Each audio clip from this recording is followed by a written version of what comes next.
Hey everybody, it's Bryce here in my garden with my son Aiden. He's filming for me, so he's going to be my little Hello. helper today.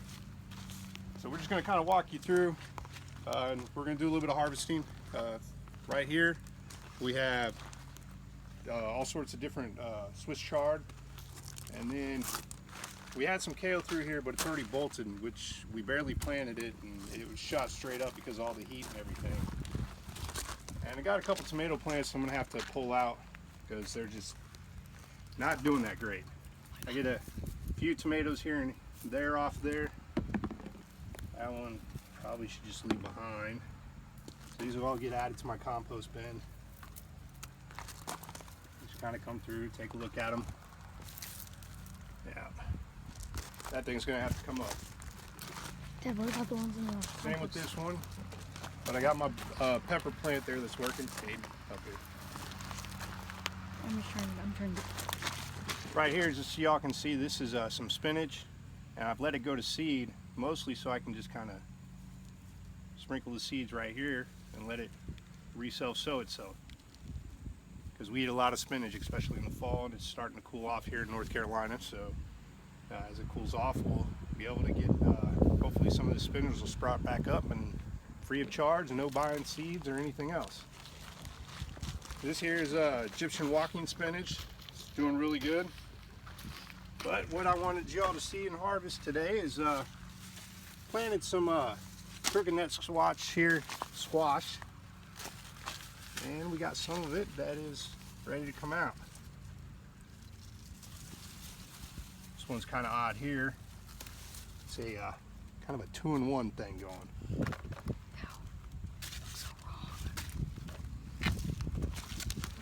Now, one of the biggest things is I like to come through here and Aiden, no. I like to come through and cut some of these off.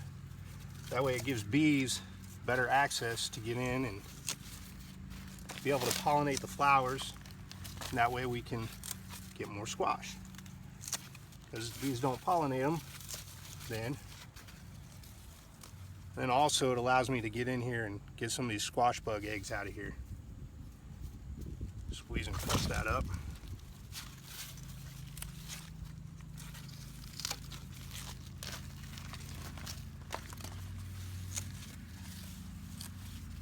I got some beets over here. Aiden, come on around.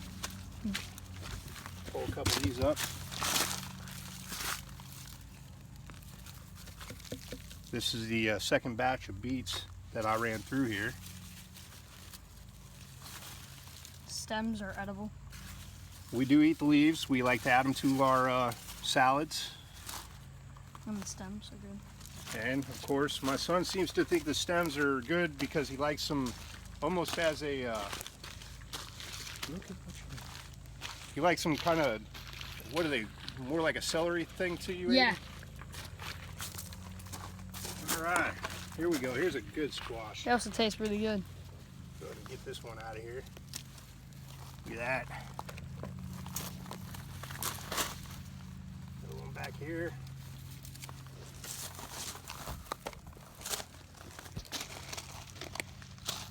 And we got a good friend right over here. Can you see that? Mm-hmm. Everybody loves to see one of these floating around in their garden. Good old bees. Great pollinators. All right. Come on around, Aiden.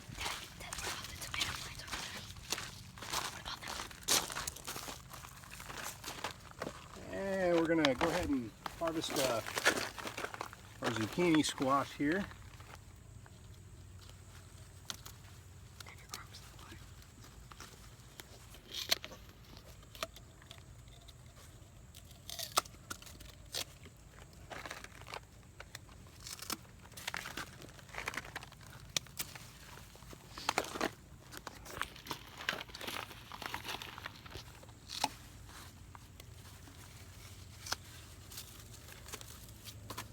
Dad, explain what you're doing with the weed, the stems and the leaves.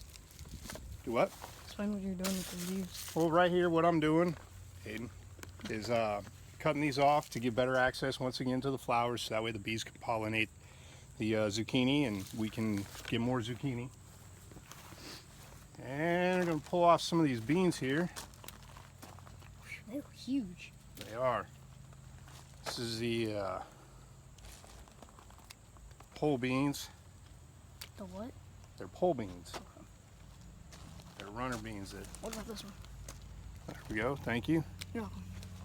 That's what And we got some that's what I'm here for. squash there, but as you can see, I'm starting to run into some issues with all my kale, so probably have to pull this up and start that all anew.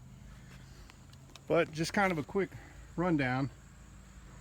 This is what my garden looked like as the years kind of progressed. That area right over there, we're pulling everything up. I'm going to take this rock out and I'm going to replace it with mulch throughout the whole garden.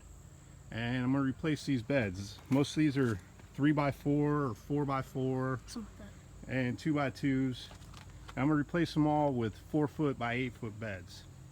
Except for the 2x6 that I have over there. I'm going to move that one to the back and then leave my 2x2 potato boxes, which next year I'll be showing you all how to do a potato box and how to let that kind of go as the season goes.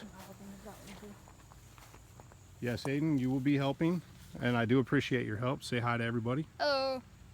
All right, that's kind of it. That's a little bit of a harvest video for you.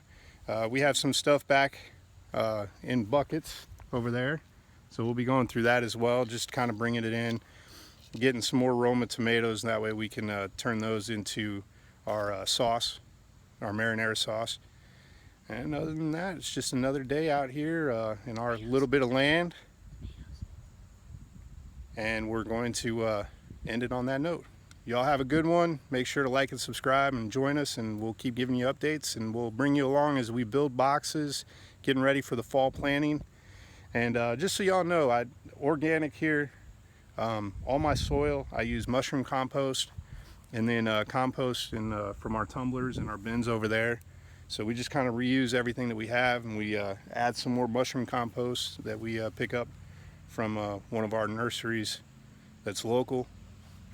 And I've noticed that that's made a huge difference. Planting in mushroom compost, that definitely exploded what we had here. So stick along with us, and we'll get to getting our fall garden set up and started, and we'll walk you all through it. Hope to see y'all soon.